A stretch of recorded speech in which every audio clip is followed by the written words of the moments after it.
जी उसका आवाज तो आ ही रही है, लेकिन हमारी आंखें जो है ना वो आज बड़ी जो एक्सरसाइज हो जाएगी उनकी लाइफ, खासकर मेरी, क्योंकि पीछे ग्रीन भी आपने हमें दिखाया आज ऑडियंस की एक्सरसाइज हो जाएगी। अच्छा अच्छा, green colour is very good for the eyes. जी हाँ जी हाँ, गो ग्रीन। वैसे आजकल जो है वो ग्रीन कलर से कुछ थोड़ा सा कुछ लोगों को चिढ़ भी है, पता नहीं क्यों, हालांकि ये तो नेचुरल कलर है, इस कलर से फरार नहीं है, हर जगह वही कलर है, हर जगह यही कलर होगा। हालांकि ऑन लाइटर नोट एक चीज मैं कहना चाहूंगा कि ये जो सब्ज कलर का इस्लाम से इसको अटैच किया गया है, ये खुद काबिल एतराज है। यानी लोग ये कहना कि सब्ज कलर जो है वो तो इस्लाम का कलर है, और जनाब लाल कलर जो है वो कम्युनिस्ट का कलर है। ये जो कलर की जो तकसीम है इस्लाम में, इस सारे कलर इस्लाम के हैं, और ना और कोई कलर इस्लाम का नहीं, जो इस्लाम कलर वाला के ऊपर डिपेंड नहीं करता, इस्लाम कुरान और सुन्नत का नाम है। हाँ ये कह सकते हैं कि भाई रसूल अकरम सल्लल्लाहु अलैहि वसल्लम को बाज़ मरतबा सब्ज कलर आप अलैहि सल्लम ने पहना है, तो सबके साथ सफेद भी पहना है। हदीसों के अंदर ये भी आया है कि आप सल्लल्लाहु अलैहि वसल्लम को जो बेहतरीन कलर जो लिबास में पसंद था वो सफेद था, आप सल्लल्लाहु अलैहि वसल्लम ने काला इमामा भी लगाया है। तो किसी खास कलर को इस्लाम के साथ अटैच कर देना ये दुरुस्त नहीं है। पाकिस्तान में और उससे पहले तुर्की में दरअसल ये चीज चली है, और आजादी से पहले मुस्लिम लीग ने इस चीज को चलाया, तो लोगों ने समझा कि भाई ये जो सब्ज कलर है ये इस्लाम का कलर है। खैर अच्छा जी, तो अब हम अपना लिंक ऑन कर देते हैं और इंशाल्लाह कॉलर्स को वेलकम करेंगे। मैं लिंक भी इंशाल्लाह पिन कर देता हूँ, ये रहा आपके, अगर आपकी आवाज आ रही है तो ठीक है, हम खुशकिस्मत। अस्सलाम वालेकुम मुफ्ती साहब। वालेकुम अस्सलाम। शुक्र। अब आ रही है आवाज? जी जी जी आ रही है जी। तो मुफ्ती साहब, आज का दौर एआई का दौर है, और एआई की मदद से मुश्किल काम भी बहुत आसानी से किए जा रहे हैं, और आगे चलकर ये टेक्नोलॉजी कितना इम्प्रूव करेंगी इसके बारे में हम अंदाजा भी नहीं लगा सकते। अच्छा, इजराइल का एक हिस्टोरियन और फिलोसोफर है, उसका नाम उसका नाम क्या? एआई अपने खुद के रिलीजियस। जी आपकी आवाज बीच में रुक गई थी, आप फिर से वो इजराइल का हिस्टोरियन उसके आगे बताएं। इजराइल का एक हिस्टोरियन और फिलोसोफर है, उसका नाम युवाल नोआ हरारी है। हाँ। उसका कहना है कि आने वाले समय में एआई अपने खुद के रिलीजियस टेक्स्ट कंपोज कर पाएंगे, वो खुद का धर्म क्रिएट करेंगे, वर्शिपर बनेंगे। तो जैसे कि हम देखते हैं कि कुरान पाक अपने आप में एक मौजज़ा है, और इसमें फ्यूचर भी एग्जैक्ट प्रेडिक्ट किया गया है, और कलाम मजीद में मैथमेटिकल मिरेकल्स भरे पड़े हैं, और भी बहुत सारी चीजें हैं जैसे जिसे कि एक किताब की शक्ल में लिख पाना आम इंसानों के लिए बिल्कुल नामुमकिन सा काम है। लेकिन अगर एआई कुरान जैसी किताब लिखने का मन बना ले तो क्या ऐसी किताब वो लिख पाएगा? और अगर वो लिख देता है ऐसी किताब, तो क्या कुरान मजीद का ये चैलेंज पूरा नहीं हो जाएगा कि आप इस जैसी एक सूरत बना लाइए? ठीक, बहुत अच्छा सवाल है, और इसके ये असल में कसीरुल जिहत सवाल है, इसमें मल्टी डायमेंशनल, इसमें कई सारे सवालात आ गए। पहला सवाल तो ये है कि आपने कहा कि भाई आगे एआई जो है वो अपने जो रोबोट्स हैं वो अपने रिलीजन बनाना शुरू कर देंगे। ये इस तस्वुर के ऊपर दरअसल डिपेंड करता है कि ये जो रिलीजन हमारे इर्द गिर्द हैं ये सब के सब इंसानों ने बनाए हैं, इंक्लूडिंग इस्लाम। तो चूंकि इन लोगों का ये तस्वुर है, तो इसलिए ये समझते हैं कि जो एआई रोबोट्स होंगे वो भी रिलीजन बनाएंगे, चूंकि इंसानों ने रिलीजन बनाए हैं।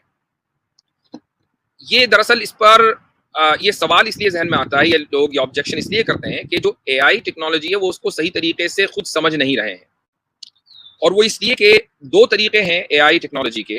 पहला तरीका ये है कि जो उस टेक्नोलॉजी का या उस सॉफ्टवेयर का जो क्रिएटर है वो किस तरीके से प्रोग्रामिंग कर रहा है उस रोबोट की। मान लीजिए अगर उसने ये प्रोग्रामिंग की है एआई सॉफ्टवेयर की या रोबोट की कि वो एक आइडियोलॉजी क्रिएट करें, तो आइडियोलॉजी क्रिएट कर देंगे। तो क्या इंसान आज कोई मजहब नहीं बना सकता? बिल्कुल बना सकता है, लेकिन जो मजहब इंसान बनाएगा क्या आप उसको ये कहेंगे कि ये खुदा का दिया हुआ मजहब है? नहीं कहेंगे। तो ऐसे ही अगर इंजीनियर की, आईटी प्रोफेशनल की, जो एआई प्रोफेशनल है उसकी प्रोग्रामिंग की वजह से कोई रोबोट अगर रिलीजन बना रहा है, तो बिल्कुल ऐसे ही जैसे कि इंसान बना सकता है, और उस इंसान के बनाने से खुदा के दिए हुए मजहब पर कोई फर्क नहीं पड़ता, तो एआई के बनाए हुए मजहब से भी कोई फर्क नहीं पड़ेगा। Point number 1। पॉइंट नंबर 2 ये है कि एआई रोबोट्स या सॉफ्टवेयर जो हैं वो कुरान जैसी किताब या उससे बेहतर लिख देंगे। ये भी दरअसल इस चीज को कि एआई काम कैसे करता है उसको ना समझने की वजह से है। भाई जो सॉफ्टवेयर है वो दरअसल खुद सेल्फ लर्निंग बेस्ड होता है, यानी खुद से वो सीखता है। अब आप ये देख लें कि ये जो बहुत मशहूर आजकल चल रहा है चैट जीपीटी, ये क्या है? ये रोजाना की बुनियाद के ऊपर सीख रहा है। किससे सीख रहा है? इंसानों से सीख रहा है। तो अगर कभी किसी चैट जीपीटी या इस तरह के किसी और एआई सॉफ्टवेयर ने कुरान जैसी किताब लिख दी, तो वो सीखा कहां से? कुरान से ही सीखा। हमारा चैलेंज उस वक्त टूटेगा जब वो कुरान से न सीखे। अब बगैर कुरान से सीखे हुए वो कोई ऐसी किताब लिख दे कि जो कुरान से बेहतर हो, फिर देखते हैं हम। तो ऐसा आए, लेकिन अगर कभी कुरान से बेहतर भी आएगा जिसको लोग कहेंगे कि ये कुरान से बेहतर है, तो वो कुरान की बुनियाद पर ही होगा। तो फिर चैलेंज किस बात का? मेरे से ही सीखकर अगर मुझे आजमाओगे तो फिर मुझे कहाँ आना हुआ, सीखा तो मुझसे ही। तो एक बात, अब आज की जो रिपोर्ट मैंने अभी थोड़ी देर पहले शायद एलन मस्क ने एक ट्विटर स्पेस किया है, उसमें उसने अपनी नई एआई कंपनी का इंट्रोडक्शन किया है। उसने कहा है कि ये सेफ एआई है, और वो इस तरीके से कि ये जो है, जो इंसानों के जो एक्सपीरियंस हैं, ये उनको दरअसल सीखेगा। यानी ये इंसानों से हटकर कोई नई चीज नहीं होगी, बल्कि जैसे जैसे इंसानों ने सीखा है वो चीजें, उनके जो इमोशंस हैं, उनके जो ख्यालात है, उनके अंदर जो सिंपैथी है, उनके अंदर जो फेयरनेस है, जस्टिस है, वही चीजें उस एआई सॉफ्टवेयर के अंदर होगी। इस तरीके से जो एआई सॉफ्टवेयर आगे चलकर ये जो रोबोट्स होंगे वो सेफ होंगे, वो इंसान को या ह्यूमन सिविलाइजेशन को डिस्ट्रॉय नहीं करेंगे। अगर यही बात है तो ऐसा हो सकता है कि कल को कोई रोबोट, अगरचे वो रोबोट है, मुकल्लफ नहीं है, लेकिन चूंकि उसने इंसानी एक्सपीरियंस को सीखा है, तो हो सकता है कि बहुत से रोबोट कलमा भी पढ़ते हुए नजर आए। उसके लिए भी लोग तैयार रहने चाहिए। जी मुफ्ती, इसमें मैं थोड़ा सा ऐड करूं कि असल में बदकिस्मती ये है कि माजरत, अगर आप ऑडियो से ज्वाइन होना चाहते हैं तो अभी हो लीजिए, अभी खाली है जगह। नहीं, वो फिर परेशानी होती है। अभी फिलहाल ठीक है, जैसे चल रहा है चलाएं इसको।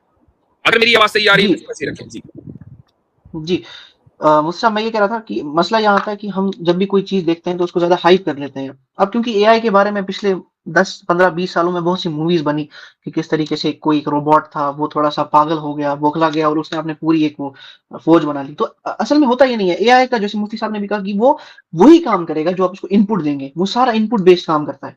मिसाल के तौर पर अगर एक इंसान जो है वो एक चीज सीखता है या एक चीज वो सोचता है, एआई क्या करेगा, अगर एक इंसान को एक किताब आती होगी तो वो जितने इंसानों को जितनी किताबें आती हैं इस पूरी दुनिया में, जिनको जुबानी याद है, उसको वो सारी किताबें याद होंगी और कुछ एक्स्ट्रा नहीं कर पाएगा वो। एक चीज। दूसरी ये चीज, एआई में क्योंकि दो चीजें नहीं है, एक उसमें इमोशनल इंटेलिजेंस नहीं है और दूसरा उसमें कॉमन सेंस नहीं है, ना कभी होगी।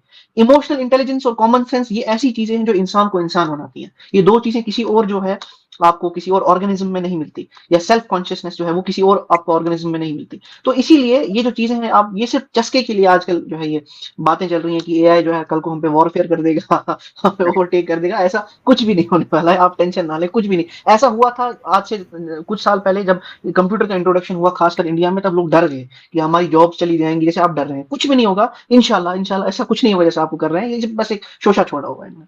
वो एक मुझे याद आया 1999 के बिल्कुल आखिर में एक पूरी दुनिया में एक डिबेट चली थी। बिल्कुल बिल्कुल कि खत्म हो जाएगा सब कुछ, क्योंकि 2000 नंबर आ जाएगा, कंप्यूटर उस पे वो नहीं हो पाएगा, उसको प्रोग्रामिंग नहीं होगी।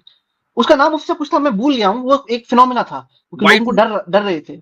Y2 करके कुछ था क्या शायद। तो बहरहाल मैं उस वक्त जो है यूएस में एक शहर में था, और यहाँ पर जब 1999 31 दिसंबर रात के 12 बजने वाले थे, तो सारे कंप्यूटर खोल के बैठ गए कि अब ये 2000 का जो हिस्सा है वो नहीं आने वाला।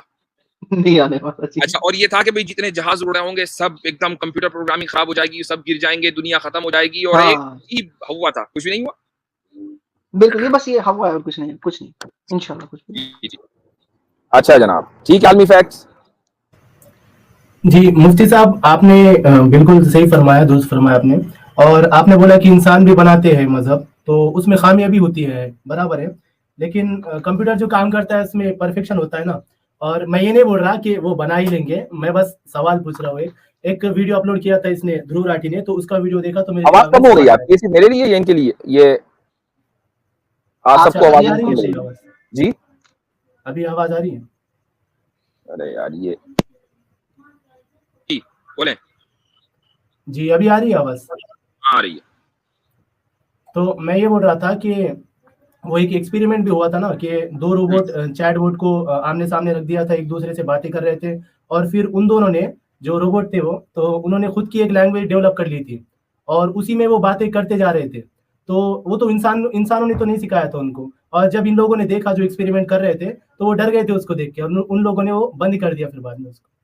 हाँ, पता नहीं कहां तक हकीकत है इस वाकये की, मैंने भी सुना है ये। तो देखें, उसमें इन्हीं कंप्यूटर में परफेक्शन होता है।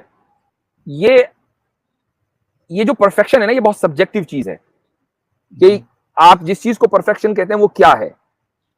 मसलन दो प्लेयर्स हैं, दोनों अच्छा खेलते हैं, लेकिन एक बहुत अच्छा खेलता है, दूसरा जरा कम अच्छा खेलता है। तो आप ये कहेंगे कि ये जो दूसरा वाला है ना, जो ज्यादा अच्छा खेल रहा है, ये परफेक्ट खेलता है।